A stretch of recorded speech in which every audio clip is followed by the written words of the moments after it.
দুদিনের সফরে আজ রাজ্যে আসছেন অমিত শাহ। আজ এবং কাল রাজ্যে কেন্দ্রীয় স্বরাষ্ট্রমন্ত্রী। আজকে কলকাতায় অমিত শাহ এবং আগামীকাল নেতাজি ইন্ডোরে রয়েছে সাংগঠনিক সভা। স্বামী বিবেকানন্দের বাড়িতেও যাবেন অমিত শাহ। আর বৃহস্পতিবার আলিপুরদুয়ারে সভা করবেন নরেন্দ্র মোদী।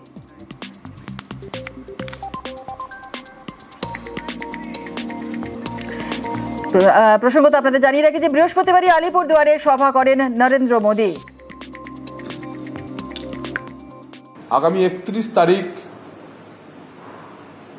দেশের স্বরাষ্ট্রমন্ত্রী আমাদের এবং দেশের সমবায় মন্ত্রী তিনি কলকাতায় আসবেন।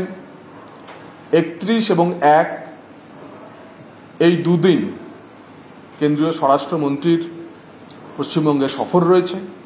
1 তারিখ তিনি প্রথমে একটি কলকাতাতে সরকারি অনুষ্ঠানে অংশগ্রহণ করবেন এবং তারপরে কলকাতার নেতাজি ইন্ডোর স্টেডিয়ামে একটি সাংগঠনিক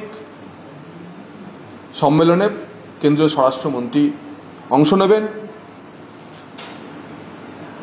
এবং এরপর সেখান থেকে তিনি যাবেন স্বামী বিবেকানন্দের বাড়ি সিমলাতে।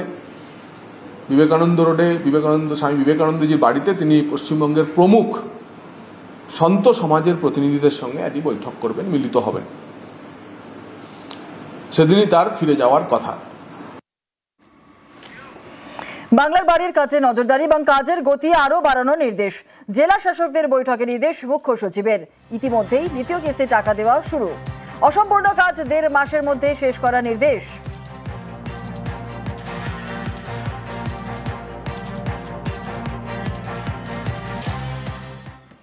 ডেঙ্গি পরিস্থিতি নিয়ে পর্যালোচনা বৈঠক। ডেঙ্গি মোকাবিলায় সতর্ক থাকার নির্দেশ এবং পর্যালোচনা বৈঠকে নির্দেশ মুখ্য সচিবের। সচেতনতামূলক কর্মসূচি চালিয়ে যেতে নির্দেশ। হাসপাতালগুলিতে নজরদারি নির্দেশ।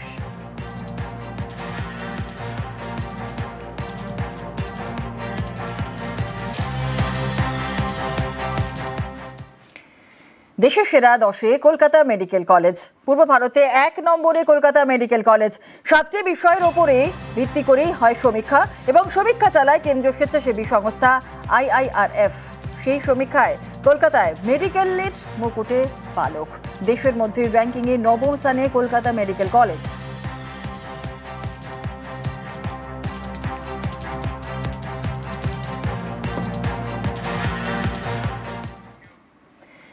চার দিনে হাসপাতালের বিল 12 লক্ষ টাকা। বেসরকারি হাসপাতালের বিরুদ্ধে কমিশনে পরিবার। 17 এপ্রিল এক বৃদ্ধের নিউরো সার্জারি হয় এবং সার্জারির পরের দিনই বৃদ্ধের মৃত্যু হয়। 4 দিনে হাসপাতালে চিকিৎসায় 12 লক্ষ টাকার বিল। অভিযোগ পেয়ে তদন্ত কমিটি গঠন স্বাস্থ্য কমিশনের।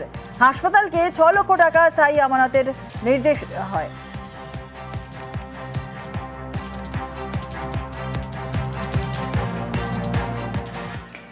রেশনের আটা খোলা বাজারে বিক্রি, এমনই চাঞ্চল্যকর অভিযোগ পূর্ব মেদিনীপুরের নন্দকুমারের রেশন ডিলারের বিরুদ্ধে। বাইরে বিক্রির জন্য আটার আলাদা প্যাকেটও তৈরি হয়। অভিযোগ অবশ্য মানতে নারাজ রেশন ডিলার। তদন্ত শুরু করেছে নন্দকুমার ব্লক প্রশাসন।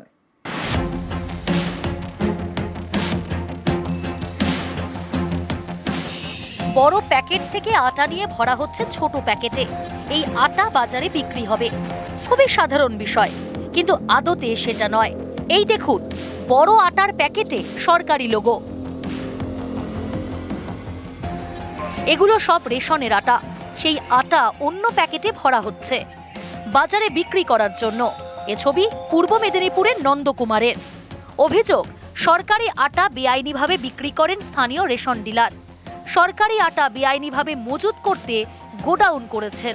সেই আটা আলাদা প্যাকেটে ভরার জন্য কর্মীও রেখেছেন। কাজ করতে এসেছি, কাজের নাম বলতে পারবো না। না দাদা, না বলবে বাবা, বল। আটা প্যাকেট করে বাইরে। না না, আমি বলতে পারবো না, সব কিছু আমি বলতে পারবো না। সরকারি আটা চুরিতে অভিযুক্ত এই রেশন ডিলারের নাম গৌরহরি সাউট্টা।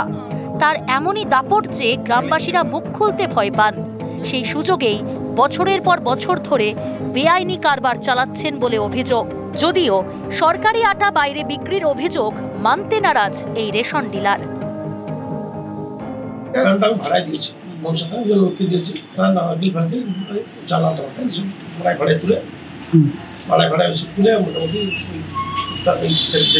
ওই যেমন ভাড়াটিয়া দিয়েছি, ভাড়াটিয়া দেখে যদি এই ধরনের কোনো কিছু হয় তার তদন্ত করে স্টেপ নেওয়া উচিত এবং না হওয়া উচিত, এটি অবশ্যই বাঞ্ছনীয়। তদন্ত করে যদি দেখা যায় যে উনি এই কাজের সঙ্গে লিপ্ত, নিশ্চয়ই উনার সম্পর্কে স্টেপ নেওয়া উচিত। আমি আমার যে আধিকারিক আছেন ফুড ইন্সপেক্টর, তাকে ইমিডিয়েটলি আমি মানে এনকোয়ারি করে বিষয়টা কি আছে দেখার জন্য অনুরোধ করছি। তিনি গিয়ে বিষয়টা দিয়ে আমাকে রিপোর্ট করবেন। আর আমরা যদি তার কিছু জেনুইনেস না পাই তাহলে নিশ্চয়ই প্রয়োজনীয় ব্যবস্থা নেব। শুধু আটা নয়, একই সঙ্গে রেশনে আসা অন্যান্য সামগ্রীও এভাবে খোলা বাজারে বিক্রি করা হয় বলে অভিযোগ উঠছে। নন্দকুমার থেকে ক্যামেরায় সন্দীপ গুড়িয়ার সঙ্গে সুজিত ভৌমিক, নিউজ 18 বাংলা। পদে পদে বিপদ, হুগলির খানাকুলে বেহাল সেতু, ব্রিজ বন্ধ হওয়ায় চরম ভোগান্তি। আলিপুরদুয়ারের মাদারিহাটে বসে গিয়েছে ব্রিজের পিলার, হিলে পড়েছে ব্রিজ, ঝুঁকি নিয়ে চলছে যাতায়াত।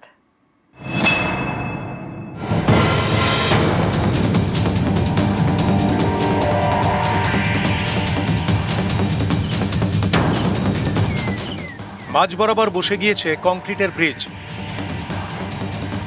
ব্রিজের রাস্তা ভাঙা, ভেঙে পড়ে রয়েছে রেলিংয়ের একাংশ। এটা হুগলির আরামবাগের খানাকুলের ব্রিজ। একদিকে খানাকুলের পূর্ব ঠাকুরানী চক, আরেকদিকে কিছুটা এগোলেই ঘাটালের দৌলত চক। এই গুরুত্বপূর্ণ ব্রিজের একাংশ বৃহস্পতিবার বসে যায়। এই ব্রিজ দিয়ে সাইকেল, বাইক, গাড়ি যাতায়াত করে। বৃহস্পতিবারের পরে সেসব বন্ধ, কেউ যাতায়াতই করতে পারছেন না। এর জেরে বন্ধ দোকান বাজার।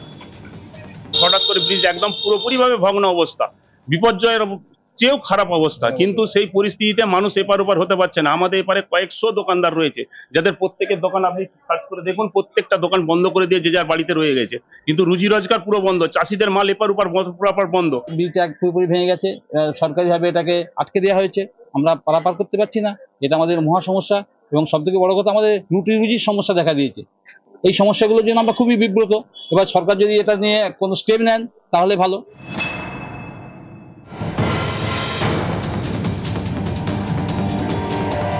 স্থানীয় স্কুল, প্রাথমিক স্বাস্থ্যকেন্দ্র, বাজারে যাওয়ার বড় ভরসা এই সেতু। প্রায় 50,000 লোকজনের যাতায়াত। এখন ব্রিজ বন্ধ, ঘুরতে হচ্ছে কয়েক কিলোমিটার, চরম ভোগান্তি। ওরা বলছে কোনো ফান্ড নেই, কোনো টাকা নেই। মন্ত্রীকে আমি চিঠিও দিয়েছি, তো রাজ্য সরকার করছেটা কি? মেলা, খেলা, উৎসব না করে এই এলাকার ডেভেলপমেন্টের জন্য টাকা খরচ করা উচিত সরকার। জিজ্ঞাসা করে এলাকার মানুষকে, উনি এলাকার বিধায়ক হিসেবে এলাকার মানুষই কোথাও ওনাকে দেখতে পায় না। বড় রকম কোনো দুর্ঘটনা না ঘটে তার জন্য প্রশাসন একদম সদাই সজাগ রয়েছেন। আর বিষয়টা নিয়ে আমাদের ঊর্ধ্বতন কর্তৃপক্ষ নিয়ে বসা হয়েছিল এবং ভাবনা চিন্তা চলছে যে কীভাবে কী করা যায়।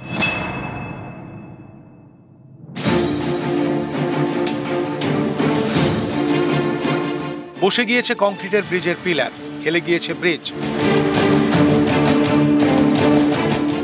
আলিপুরদুয়ারের মাদারিহাট, এখানকার শিশু, ঝুমরার, হাওড়া, ধুরা ও মুসলিম ধুরা যাতায়াতের জন্য রয়েছে কংক্রিটের সেতু। গত বছর বর্ষায় এই সেতুর পিলার বসে যায়, কিন্তু উপায় কি? আর কোনো রাস্তা নেই। ভাঙা সেতুর পদে পদে বিপদ জেনেও চলছে ঝুঁকি নিয়ে যাতায়াত।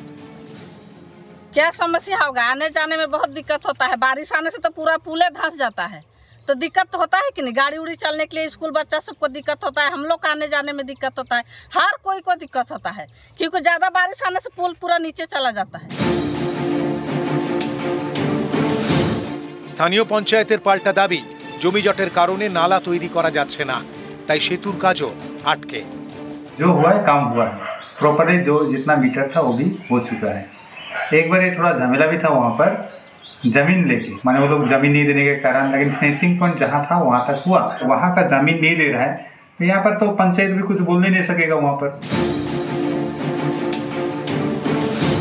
হুগলি থেকে শুভদীপ ঘোষ ও আলিপুরদুয়ার থেকে রাজকুমার কর্মকার, নিউজ 18 বাংলা।